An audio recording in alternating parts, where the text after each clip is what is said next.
오늘의 주요 소식입니다. 법원이 의정부 경전철 투자금 반환 소송에서 사업자의 손을 들어주면서 의정부시는 1,000억 원대 재정 부담을 안게 됐습니다. 그런데 이게 끝이 아닙니다. 사업자는 1,000억 원대 추가 소송을 제기할 것으로 알려졌습니다. 연천에서 3중 충돌 사고가 발생해 군 부사관 4명이 숨지고 3명이 다쳤습니다. 경찰은 확보한 블랙박스 등을 토대로 정확한 사고 경위를 조사하고 있습니다.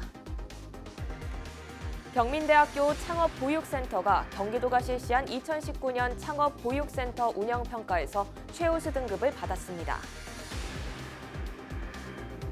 동두천시는 28사단 연병장 내 축구장 조성 공사가 순탄하게 진행 중이라고 밝혔습니다. 축구장은 7천여 제곱미터 규모로 올해 11월에 준공될 예정입니다.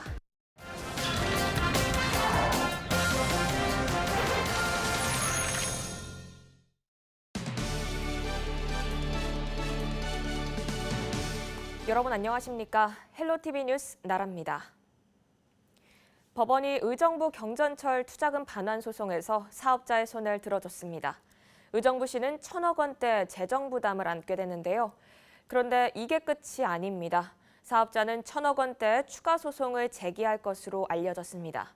무엇이 이런 사태를 불러왔는지 따져봤더니 경전철에 대한 근거 없는 장밋빛 전망 때문이었습니다. 이지은 기자입니다. 1심 법원이 의정부시에 지급을 명령한 금액은 1,153억 원과 이자 128억 원. 의정부시 한 해 예산의 10%가 넘습니다. 의정부시는 판결 다음 날 이 돈을 의정부 경전철 전 사업자들에게 지급했습니다. 네, 다 갚는 날까지 이자가 계속 발생을 하거든요. 그래서 일단 판결 다음에 공탁을 바로 걸었어요. 그래서 그렇게 해서 이제 지급을 했고요. 이런 가운데 의정부 경전철 사업자가 추가 소송을 제기할 공산이 큽니다. 사업자는 지난 2017년 파산 후 의정부시의 투자금 중 일부인 2,148억 원을 돌려달라고 요구했습니다. 1심 판결로 이 중 일부를 돌려받을 수 있게 됐지만 나머지 1,000억여 원이 남은 겁니다. 그쪽에서 이제 항소를 하건 저희가 항소를 하건 뭐 아니면 항소가 없으면은 나중에 또 청구를 하건 뭐 이렇게 되겠죠. 그게 한 1,000억 정도요. 네, 그렇죠. 의정부시는 항소 의사를 밝혔지만 최악의 경우 총 2,000억여 원을 사업자에게 돌려줘야 합니다. 2,000억 빚더미에 앉게 된 의정부시. 무엇이 잘못된 걸까? 근본 원인은 의정부 경전철의 잘못된 수요 예측입니다. 지난 2012년 개통 첫 해 의정부시가 예측한 경전철 수요는 7만 9천여 명. 하지만 실제 이용객은 30%에도 못 미쳤습니다. 이후에도 승객은 늘지 않았고 사업자는 경전철 운행 내내 적자에 시달려 결국 2년 전 파산했습니다. 그리고 파산의 여파로 의정부시를 상대로 소송을 제기한 겁니다. 감사원은 경전철 개통 당시 수요 예측이 뻥튀기 돼 경전철 파산이 우려된다며 사업자와의 실시 협약을 재검토해야 한다고 지적했습니다. 하지만 의정부시는 사업자와의 협약서를 고치지 않았습니다. 책임지는 사람도 없었습니다. 의정부 경전철 사업자가 파산한 후 의정부시의회는 파산 책임을 묻기 위해 전현직 시장 3명을 차례로 불러 조사했습니다. 먼저 현 안병용 시장은 경전철 파산에 대해 사과할 뜻이 있느냐는 질문에 검찰이나 감사원에서 어떤 처벌도 받지 않았다며 파산에 대해 사과를 요구하는 것은 받아들일 수 없다고 말했습니다. 경전철 사업을 궤도에 올린 민선 3기 김문원 시장. 수요 예측이 잘못되었음에도 사업을 추진한 이유를 묻자 경전철은 전임 시장 때부터 검토된 것으로 사업 추진이 대부분 확정돼 있어 어쩔 수 없었다고 말했습니다. 민선 2기 김기영 시장에게도 똑같은 질문을 던졌지만 역시 전임 시장의 탓으로 돌렸습니다. 그 잘못된 수요 예측을 바탕으로 해서 사업을 추진한 의정부 측의 책임이 일차적으로 있다고 보겠습니다. 근데 이제 다만 이번 법원의 판결을 좀 꼼꼼히 보면 이제 수요 예측의 문제뿐만이 아니라 민간 투자 사업이라고 하는 제도 자체의 문제점 혹은 한계가 드러난 거라고 볼 수 있어서 황금알을 낳는 거위로 주목받았던 의정부 경전철. 결국 세금 먹는 하마로 전락했습니다. 헬로티비 뉴스 이재훈입니다. 연천에서 3중 충돌 사고가 발생해 군 부사관 4명이 숨지고 3명이 다쳤습니다. 21일 8시 10분쯤 경기도 연천군 전고급 은대리의 한 도로에서 승용차가 좌회전하던 SUV 차량과 충돌한 뒤 중앙선을 넘어 반대편 승용차와 부딪혔습니다. 이 사고로 승용차에 타고 있던 모 부대 소속 중사 1명과 하사 3명이 모두 숨졌습니다. 또 부딪힌 승용차에 타고 있던 2명과 SUV 차량 운전자 등 3명도 크고 작은 부상을 입었습니다. 경찰은 확보한 블랙박스 등을 토대로 정확한 사고 경위를 조사하고 있습니다. 동두천시는 지난 21일 28사단 연병전 내 축구장 조성 공사가 순탄하게 진행 중이라고 밝혔습니다. 축구장은 7천여 제곱미터 규모로 금년 8월 착공했고 올 11월 준공될 예정입니다. 시 관계자는 11월 축구장 조성이 완료된 후 시민들에게 개방되면 주민 삶의 질 개선에 크게 기여할 것으로 기대된다고 밝혔습니다.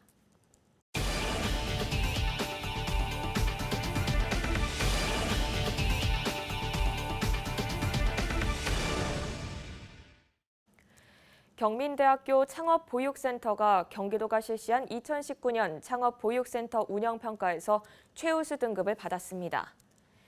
경민대학교 산학협력단이 운영하는 창업보육센터는 1999년 8월 중소벤처기업부의 지정 승인을 받아 창업 성공률을 높이는 창업보육 전문기관입니다.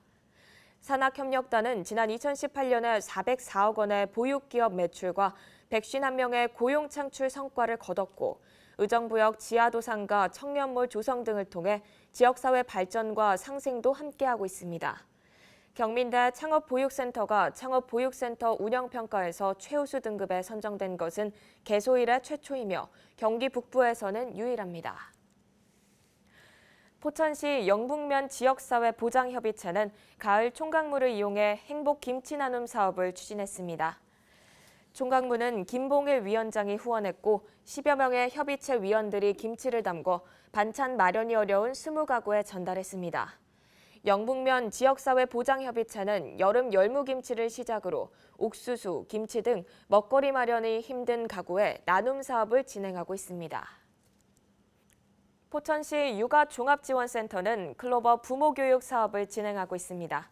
상반기에 이어 하반기 9월부터 11월까지 진행되는 이번 교육은 소중한 나, 멋진 아이, 긍정의 가족, 아름다운 이웃 등을 주제로 구성된 부모 교육과 부모 자녀 체험 교육이 있습니다. 이외에도 청각 일깨워주기와 부모와 몸으로 대화하기, 내 주변의 이웃을 위한 선물 만들기 등의 부모 자녀 체험 활동도 진행됐습니다. 최근 동두천시 보산동 외국인 관광특구거리 가보신 적 있을까요? 미군 기지 이전으로 상권이 죽었지만 최근 몇 년 사이 공방이나 공연장 같이 문화예술을 즐길 수 있는 공간이 늘었다고 합니다. 경기문화재단은 동두천시를 경기 북부 문화 거점 도시로 만들겠다고 하는데요. 이 소식은 김태희 기자가 보도하겠습니다. 알록달록 거리 자체가 예술인 동두천시 보산동. 상가 벽마다 화려한 그래피티가 그려져 있고 상가 곳곳에 아기자기한 공방이 들어섰습니다. 미군이 떠나가고 침체됐던 이곳은 2015년부터 색다른 문화 사업을 추진하며 최근 활기를 되찾고 있습니다. 지금 이제 공방 사업으로 해서는 닫혀있던 빈 가게들이 다 이제 문을 열었고요. 그리고 이제 그래피티 사업으로 해가지고 많은 사진 작가들도 찾아오고 그 외부에서도 오셔가지고 다 사진들 찍어 가시고. 경기문화재단과 동두천시가 동두천을 경기 북부 문화의 중심지로 만들기 위해 협약을 맺었습니다. 공연장인 두드림 뮤직센터를 경기문화재단에서 직접 운영하고 마을 자체를 살아있는 박물관으로 만드는 에코뮤지엄 조성 사업을 추진합니다. 또 동두천시의 42%를 차지하는 미군 공여지를 문화공간으로 활용할 계획입니다. 그동안 프로젝트 중심이었다면 이번에는 기관과 시청, 지자체, 기초지자체 간의 단위의 어떤 협력, 전략적 협력의 시대가 이제 오늘의 협력을 통해서 시작됐다는 점이 무엇보다도 다른 점이 될 것입니다. 저와 저희 재단이 꿈꾸는 것은 이제 동두천에 있는 이 미군 공유지를 북부를 대표하는 어떤 문화거점 센터로 만드는 사업입니다. 경기문화재단은 무엇보다 지역 주민의 의견을 수렴해 동두천을 지속가능한 문화거점 도시로 만들겠다고 밝혔습니다. 경기줄TV 김태희입니다. 포천시의회 제144회 임시회 제2차 본회의가 열렸습니다. 이번 임시회에서는 조례 등 심사특별위원회를 구성해 포천시 범죄예방 도시환경디자인 조례 전부 개정 조례안과 포천시 귀농, 귀촌 활성화 및 지원에 관한 조례안, 농어촌 민박사업 지원 조례안 등 24건의 조례안과 추가 경정 예산안 등 총 32건의 안건을 심의했습니다. 21일 열린 2차 본회의에서는 상정된 안건을 모두 처리하고 12일간의 의사 일정을 모두 마무리했습니다. 동두천시 보건소가 장기 흡연자를 대상으로 폐암 검진을 실시합니다. 시 보건소는 위암과 간암 등 기존 5가지 검진 항목에 더해 올해 폐암을 추가로 검진합니다. 대상자는 하루 한 갑씩 30년 이상 담배를 피운 만 54세에서 74세의 장기 흡연자입니다. 국민건강보험공단에서 검진 안내문을 받은 대상자는 검진표와 신분증을 가지고 검진 기관을 방문하면 됩니다.